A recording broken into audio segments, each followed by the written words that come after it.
the land of the free and the home of the Braves. Gladstone picks up a huge home win over Westwood. Whoa. Escanaba puts on a show in a victory over Marquette. And Whitewater winners. Rapid River strikes late to knock off Ontonagon. That's your 3 and Out. I'm Jake Durant, and I regret to inform you that I've been told I can no longer sing on the show, to which I say, this is the Local 3 Sports Zone. You are in the Local 3 High School Sports Zone. Sponsored by Public Service Garage, Marquette Automotive, Slumberland Furniture.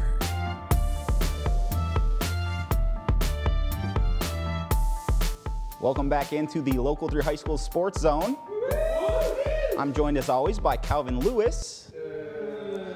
Well, week 4 was a doozy. What's your favorite thing on the show today, Calvin? Is that even a question, Jake? It's got to be the week in review, of course. I think that's my favorite too. Let's go into the week in review right here.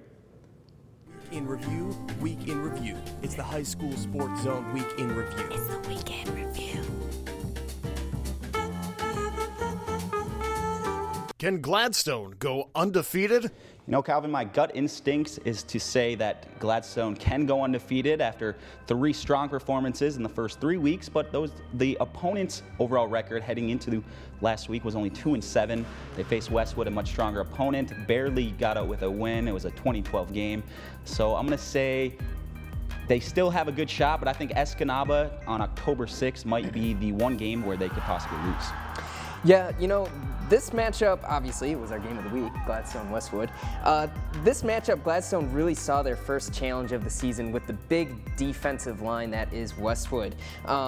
Obviously, Westwood's defense was prevalent in this, evidenced by the low score line, 20-12. But you know what? Gladstone was still able to come out on top, you know, showing that offensive prowess that they have. And they came through and won it. So what more can be said about the Braves? You know, I think when we talk about Escanaba, I think Escanaba runs the ball just as well, if not better, than Westwood. I also think they have a better passing game, and their defenses are pretty equal as well. So I think that's going to be their challenge. I can't wait for that game. Weekend review. What do you make of the Escanaba Eskimos? Escanaba was very impressive to me in that win over Marquette. I was only able to stay the first half. It was a very close game, but they were airing the ball out. They were running the ball. They were basically scoring at will. I think Escanaba, they're a top team. I think they have a good shot at winning that GNC conference, and I think they're a team to watch out for. I think they're going to make a nice playoff push this year. Well, you definitely saw more of Escanaba than I have, so that's +1 in your court already. Escanaba clearly didn't have any issues scoring, but for me, they really need to buckle down on D. They were a little too generous to Marquette, allowing some big plays. The scoreline, it was 45-28. Just in my opinion, a little too generous to the Marquette Redmen. And, you know, we were talking about earlier with the Escanaba Eskimos facing off against the Gladstone Braves in week 6. It's going to be interesting to see, you know, if Darren Johnson can step up in that game, you know, whether he's running or he's passing. You know, I can tell you one thing, Marquette does not have a Darren Johnson on their team. I think Gladstone, going back to Gladstone, they obviously have that offense that can pass the ball, they can run the ball. Again, that's going to be the game that either Gladstone or Esky could possibly get another L. We'll see if that happens. Weekend review. Can Rapid River challenge Stevenson for the 8-man title? You know, Calvin, I think the key word here is challenge. I think Rapid River can challenge them. Can they beat them? I don't think they can beat them. I think Stevenson is too strong. I went to this game against Ontonagon for the second half. It was a 22-20 game, Ontonagon leading at the half, and there was really no scoring in this one until late in the fourth quarter when Ontonagon was driving. They had the lead. It looked like they had the game in hand, but a huge turnover. You can see it right here for the Rapid River Rockets. They go down to about the 20-yard line. That's when Brent Lundquist is going to find Logan Hardwick in the end zone for the go-ahead score. They didn't look too impressive. I thought I would see more scoring, so I'm not sure. From what I'm hearing, this Stevenson team can score at will. So I think Stevenson's going to win. Yeah, Rapid River is definitely balanced on the offensive side of the ball and the defensive side of the ball. You see the defense coming up with a huge play right there, and the offense just closing it out for them. But another team that can, you know, do battle on both sides of the ball is Stevenson. And from what I saw, Stevenson, you know, if they can bring their A game against Rapid River, I think they'll have it down on lock. And no offense to those Rapid River defenders, they looked really tough, but I don't know about stopping Montel Glover. I don't know if anyone can stop Montel Glover in the 8-man league. Weekend review. Will Launce's win over Hancock be what decides the West Pack? I think this game last week is going to end up deciding the West Pack. I think, you know, coming into it, we thought it was going to be a close game, and it was. Launce jumped out to that early lead with that pick 6 against a good Hancock defense. But I think Hancock's just too much. When you have Foster Miller running the ball and that defense out there causing turnovers, I just think they're too balanced.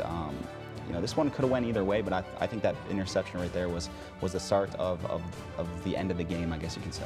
I don't think we have our answer just yet. You talk about Foster Miller. Another guy big for the Purple Hornets this year has been Cooper Joffitson, quarterback for Launce. You know, it was a close game, but one thing that stands out to me, as for you, is that work on D. Hancock isn't an easy team to beat, so props to the Purple Hornets. They face a big test against Hurley this Friday night, another 3-1 team. I think this week's game is going to ultimately be the answer to that question. Weekend review. Later in the show, we'll reveal the updated 11 and 8-man rankings, but we still got a few more games to cover, and we take a look at Veterans Night in Gladstone.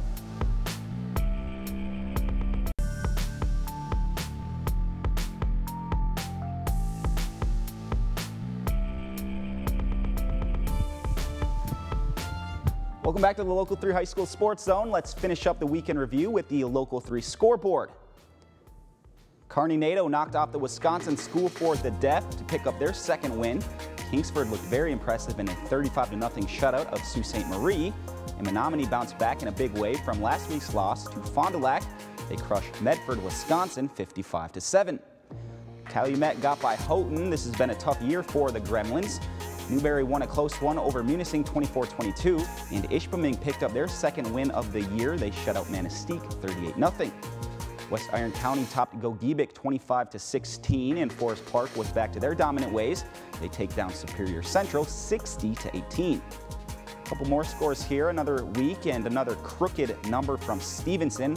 The Eagles casually put up 68 points on North Dickinson en route to another big win, and North Central stops their losing skid at 2. They crush Baldwin 76-6. Last week, our game of the week was in Gladstone, and that wasn't an ordinary game for the Braves. Gladstone paid tribute to our nation's veterans, and the proceeds from the game went to the UP Honor Flight. Last Friday's matchup between the Westwood Patriots and Gladstone Braves may have been dubbed our Local 3 Game of the Week, but it was much more than just a game. It was a way to help raise money in support of veterans.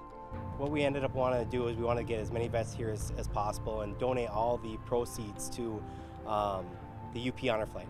And what we ended up doing was we ended up doing for every yard line, we ended up getting it sponsored by community members and community business members. So we ended up getting every yard line sponsored for $100, and then we ended up doing the 5s also. The surrounding community was quick to support the cause. Threw it on Facebook that we wanted some donations with the yard markers, and within a week we had them filled up. It was just businesses throughout Gladstone and Escanaba, and there was even some families that ended up doing the $100 for it. Along with the field sponsorships, the Gladstone Marching Band performed a special tribute honoring the vets. The Braves wore special camouflage jerseys during the game that were then placed up for bid in a silent auction as a way to raise more for the flight. This isn't the first time the Braves used their game as a platform to help others. This is very similar to what we did last year with Superior Health. We ended up doing the pink game, and it's very similar to it, but we want to just do it to a different organization and keep it in the community. In total, $3,100 was raised for the UP Honor Flight.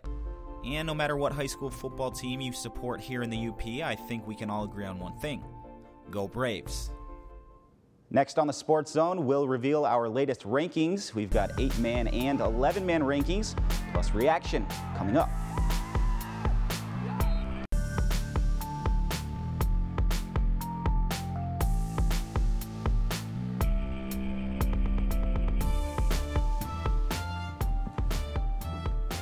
Welcome back into the Sports Zone. A reminder, if you want to reach out to us on social media, visit the Facebook page, Local 3 Sports Zone, or you can follow us on Twitter at Local 3 Sports ZN.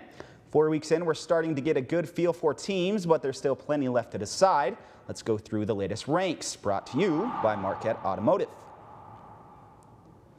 Menominee was as impressive as ever with a 55-7 win over Medford, Wisconsin. They stay on the top. Gladstone faced their first big test in the Westwood Patriots, and they passed. The Braves hold on to the number 2 spot. We've got a new number 3 this week after Escanaba was impressive in dispatching Marquette. The Eskimos have a few impressive wins on their resume, and number 4 is the ever-solid Norway Knights. They knocked off an improved Gwyn team and sit at a clean 4-0. Coming in at number 5 is the Kingsford Flivers. They dominated Sault Ste. Marie 35-0, and their only loss was a close Week 1 tilt against a very good Menasha, Wisconsin team. So you see Menominee stays at the top. I think Escanaba moving up to 3, I think that was a good move there for Escanaba. What do you think? Norway's there at 5? Yeah, it sure was. I mean, I still feel a little bad for Norway being in the 4th spot because I feel like maybe they should be in the number 3. You know, sitting at 4-0. A lot can be said about that, but you know, we'll just have to wait and see after this week, and if they can, you know, vouch for that number 3 spot that they're, you know, so desperately fighting for. You see Gladstone there. They're sitting there undefeated. Do you think there's any way Gladstone can move up past Menominee? You know, I think if Gladstone goes all the way, what if Gladstone and Menominee both win out? Is it just Menominee there all the way, even with that 1 loss?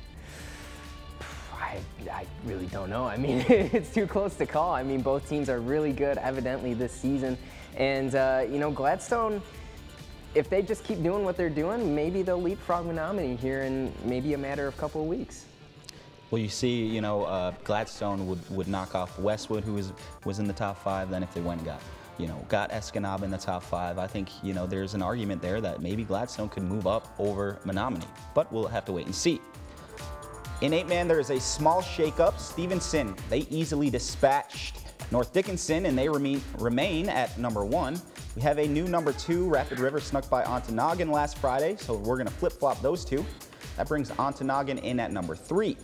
Now, that game went down to the wire, and if there is any margin between those 2 teams, it's very small. Forest Park and North Central were both impressive and huge wins last week, and they'll stick at numbers 4 and 5. So I don't think there's any surprise seeing Stevenson there, undefeated. I think they've been the most impressive 8-man team. Things are starting to shake out a little bit with these undefeated teams, you know, knocking each other off. Rapid River and Ontonagon, like we said, that could flip-flop. Rapid River was able to get that late score in that game. So I don't see, you know, I'm pretty okay with these rankings. North Central's still there after scoring as much as they did, and they bounced back. So yeah, I'm pretty good with these rankings. Yeah, I would say so too. I mean, Stevenson's still sitting at number 1. Not a lot can be said against the Eagles, really, this entire season. I mean, they're playing strong. They're proving it out on the field. They're getting some big score lines. So, you know, hats off to them. I'm hoping both Rapid River and Stevenson remain undefeated up until they face off. I think that's going to be just an amazing game. Hopefully that happens. All right, coming up next, we'll go over Player of the Year Watch, which will be a little different this week. Plus, we'll take a look back on the biggest plays of Week 4. It's the top 3 on 3.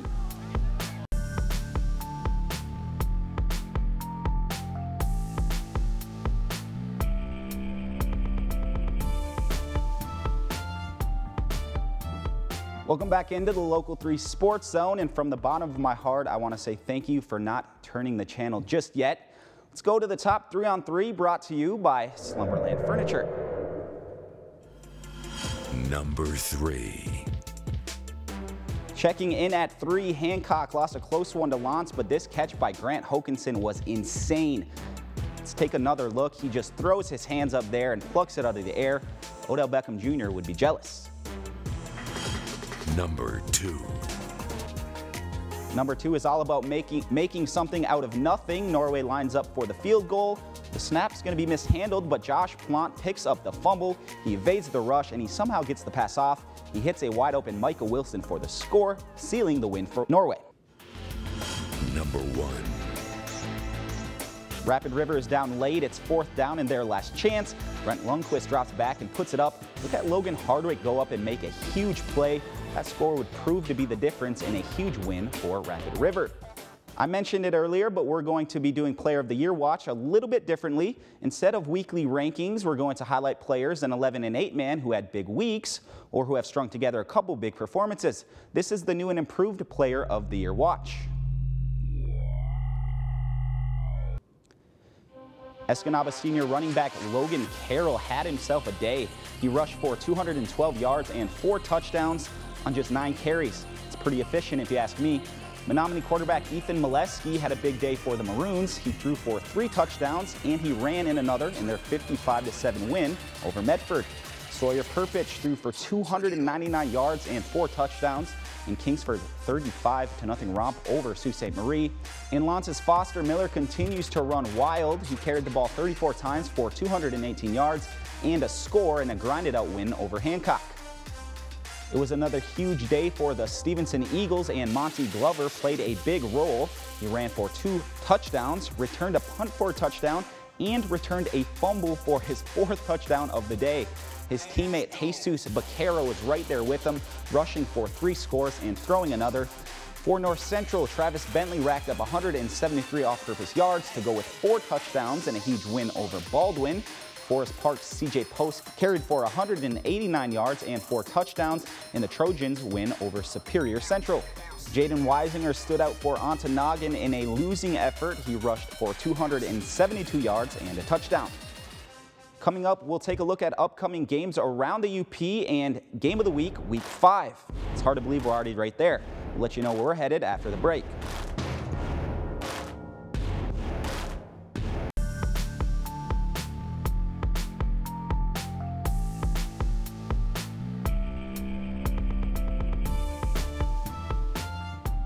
Welcome back to the Sports Zone. Before we get to the Game of the Week reveal, let's take a look at some upcoming games across the UP.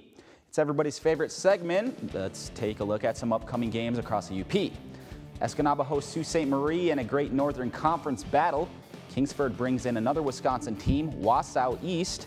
Marquette heads below the bridge to face Petoskey. A loss could eliminate the Redmen from playoff contention. Menominee heads to Wisconsin to take on a tough Southern Door team. In the Mid-Penn Conference, Gladstone heads on the road to Ishpeming for what should be another test. Negaunee heads to Gwin after their first win of the season. The Model Towners are looking to rebound from a loss to Norway. Westwood heads to Dickinson County to take on the winless Iron Mountain. And Manistee looks to get their first win with Munising coming to town. All right, we've gone 4 straight weeks with high-quality games of the week. Here's to hoping that continues for Week 5. Our game of the week is...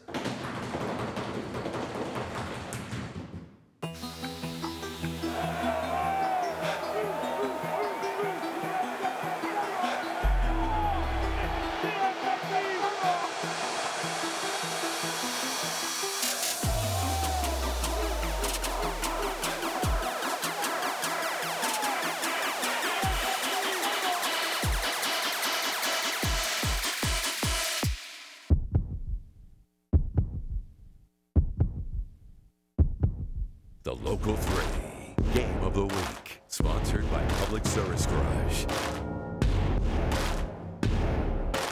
The undefeated and number 4 ranked Norway Knights take the show on the road for a tough test against the Bark River Harris Broncos.